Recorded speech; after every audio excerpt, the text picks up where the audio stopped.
Hello বন্ধুরা, আপনারা সবাই কেমন আছেন? আমি খুব ভালো আছি। একটা নতুন রেসিপি নিয়ে এসেছি, ফুলুরি দিয়ে আলু দিয়ে একটা ঝাল।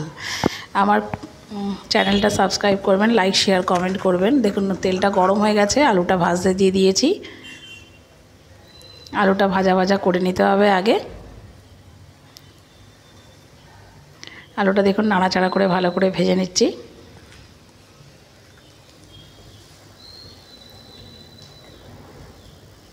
আলুটার মধ্যে একটুখানি হলুদ দিয়ে দিলাম, একটু নুন দিয়ে দিলাম, তাতে আলুটা লাল লাল হয়ে যাবে, ভালো করে ভাজা হবে।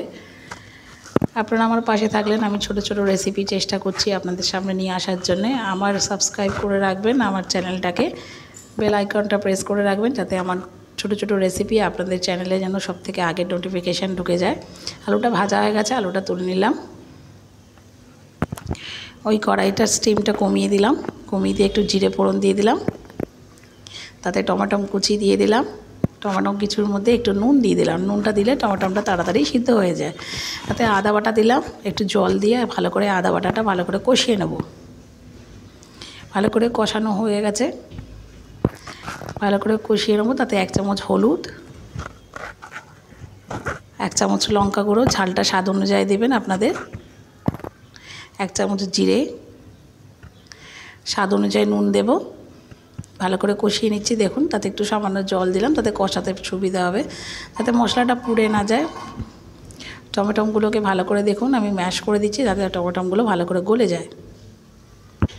আবারও দেখুন ভালো করে কষিয়ে নিচ্ছি যতক্ষণ না তেল ছাড়ছে। তাতে ভাজা আলুটাকে আমি দিয়ে দিলাম, তারপরে ভালো করে কষিয়ে নিচ্ছি। ভালো করে দেখুন কষিয়ে নেব, যাতে যতক্ষণ না মশলা থেকে তেল ছাড়ছে। আবারও ভালো করে কষিয়ে নিলাম, তাতে একটু ঢাকা দিয়ে দিলাম, যাতে আলুটা একটুখানি বয়েল হয়ে যায়। ঢাকনাটা খুলে নিলাম, খুলে নিয়ে দেখুন আবারও কষিয়ে নিচ্ছি ভালো করে, মশলাটা যাতে গায়ে মাখা হয়ে যায় আলুটার মধ্যে। তাতে এবারে জল দিয়ে দেবো, যাতে আলুটা সিদ্ধ হয়। যতটা জল দেবো ততটার মধ্যে আলুটা সিদ্ধ হয়ে যাবে। আর এটা খুব ঝোল রাখার দরকার নেই, মাখা মাখা করলেই খুব ভালো লাগে খেতে গরম ভাতের সাথে। তারপরে ঢাকা দিয়ে দিলাম। ঢাকনাটা খুলে দেখে নিয়ে আলুটা সিদ্ধ হয়েছে কি না। ঢাকনাটা খুলে দেখে নিচ্ছি, আলুটা ভালো করে ফুটছে জলের মধ্যে। এটা অতি সামান্য রান্না, ঠিক আছে। তারপরে দেখুন ফুলুরিটা অর্ধেক অর্ধেক করে কেটে জলের মধ্যে আমি ছেড়ে দিচ্ছি। খুব যে হাই রান্না তা নয়, অল্প মশলায় রান্না, নিরামিষ দিনে খুব ভালো লাগে। গরম ভাতের সাথে সঙ্গে সঙ্গে নামিয়ে গরম ভাতের সাথে খেলে খুব ভালো লাগে। আর দেখুন জলের মধ্যে ফুলুরিটা ডুবিয়ে দিচ্ছি, উল্টে পাল্টে দিচ্ছি ফুলুরিটা, যাতে জলের মধ্যে ভালো করে ডুবে যায়।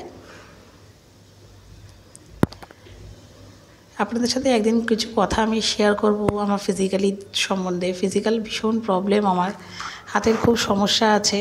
আর দেখুন একটু গরম মশলা দিয়ে দিলাম, গরম মশলা দিলে ভালো করে সেন্টটা খুব সুন্দর লাগে খেতে।